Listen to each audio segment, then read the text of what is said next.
अरे रे रे रे, संगमनेर पोलिसांचा धक्कादायक कारभार. पोक्सोचा गुन्हा दाखल तरीही आरोपी मोकाट, तर पीडित कुटुंबाचा गंभीर आरोपी पोलीस ठाण्यात येऊन गेला तरीही अटक नाही. घरचा वाद आहे मिटून घ्या. संगमनेर पोलिसांचा पीडित कुटुंबाला अजब सल्ला. बघा सविस्तर न्यूज NMP वर. नमस्कार, जय भारत, जय संविधान. न्यूज NMP मध्ये आपले सर्वांचे पुन्हा एकदा स्वागत. तर मंडळी, आज आपण बातमी मांडणार आहोत ती संगमनेर तालुक्यातली, आणि बातमी आहे ती नात्याला काळीमा फासणाऱ्या एका विनयभंगाच्या घटनेत. आता संगमनेर पोलिसांच्या संशयास्पद भूमिकेवर पीडित कुटुंबाने गंभीर प्रश्नचिन्ह उपस्थित केले आहे.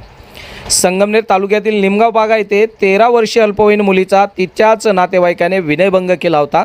या प्रकरणी संगमनेर तालुका पोलीस ठाण्यात पोक्सो अंतर्गत गुन्हा दाखल होऊनही अनेक दिवस उलटले तरी आरोपी अजूनही मोकाट आहे.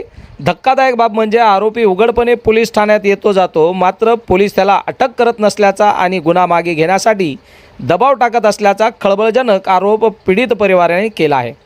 पाहुयात यावर प्रतिनिधी रफिक सौदागर यांचा विशेष रिपोर्ट. प्रेक्षकांनो, नालासोपारा पालघर येथील फिर्यादी कुटुंब एका लग्न कार्यासाठी संगमनेरमधील निमगाव बागा येथे आले होते. 15 मे 2026च्या मध्यरात्री पीडित मुलगी झोपलेली असताना तिच्या नातेवाईक आरोपी तुषार उर्फ सोनू सुनील जगताप राहणार विरार ईस्ट पालघर याने मुलीच्या टी-शर्टमध्ये हात घालून तिचा विनयभंग केला. मुलीने धाडस दाखवून त्याचा हात पकडला, मात्र तो हात झटकून पळून गेला. या प्रकरणी 16 मे 2026 रोजी संगमनेर तालुका पोलीस ठाण्यात भारतीय न्याय संहिता BNS कलम 74 आणि पोक्सो कायदा कलम 8 व 12 अंतर्गत गुन्हा दाखल करण्यात आला. मात्र गुन्हा दाखल होऊनही पोलीस आरोपीला पाठीशी घालत असल्याचा आरोप आता पीडितेच्या आईने केला आहे. आज संगमनेर तालुका पोलीस ठाण्यात पीडित मुलीच्या आईने न्यायासाठी टोहो फोडला. पीडित परिवारातील महिलांचा आरोप आहे की आरोपी चक्क पोलीस ठाण्यात येऊन पोलिसांना भेटून जातो तरीही त्याला अटक केली जात नाही. यावर जेव्हा पोलिसांना जाब विचारण्यात आला तेव्हा पोलिसांनी चक्क हा तुमच्या घरातला आपापसातला वाद आहे, मिटून घ्या, कशाला पोलीस केसेस आणि भानगडी करतात, असा संतापजनक सल्ला दिल्याचा गंभीर आरोप पीडित महिलांनी केला आहे. मुंबईला आहे गावाला मी माझ्या बहिणीच्या गावी संगमनेर तालुक्याला निमगाव बागा येथे लग्नासाठी आले होते. लग्नाला गेल्यावर माझ्या बहिणीने मला खूप वर्षांनी आली म्हणून असं बोलली, तर मी राहिले त्या दिवशी. तर त्या रात्री माझ्या बहिणीच्या आनंदीच्या मुलाने, माझी मुलगी आहे 15 वर्षाची, तिच्यावर अत्याचार करण्याचा प्रयत्न केला. असं घडलं. मी दुसऱ्या दिवशी सकाळी लगेच मी 15 तारखेला पोलीस स्टेशनला गेले संगमनेर तालुक्याच्या कंप्लेंट करायला. सकाळी 10 वाजल्यापासून तर रात्री 11 वाजेपर्यंत बसून राहिले, पण त्या लोकांनी माझी कंप्लेंट घेतली नाही. महेश शिंदे साहेबांनी मला उलट दबाव आणला की तुमच्या घरचं मॅटर आहे, तुम्ही बाहेरच्या बाहेर सॉल्व्ह करा, तुम्ही कंप्लेंट करू नका. आम्हाला दिवसभर बसून सुद्धा त्यांनी आमची कंप्लेंट नाही घेतली, शिवाय रात्री 11 वाजता हाकलून दिलं.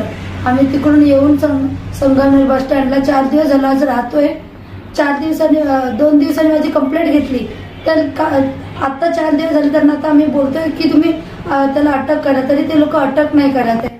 आणि तो 2 दिवसापूर्वी त्या पोलीस स्टेशनच्या हद्दीत येऊन गेला. आम्ही त्यांना सांगितलं पण हा आरोपी आहे त्याला अटक करा. तर आम्हाला उलटं बोलतात ते की आम्ही अटक करू, नंतर करू आम्ही अटक, तू कुठं पळून नाही जाणार, असं उलटे जबाब करून आम्हाला तिकडून हाकलून लावतात. ते बाळासाहेबांना आमची एवढीच विनंती आहे की त्यांनी आम्हाला मदत करावी, आम्हाला न्याय मिळवून द्यावा.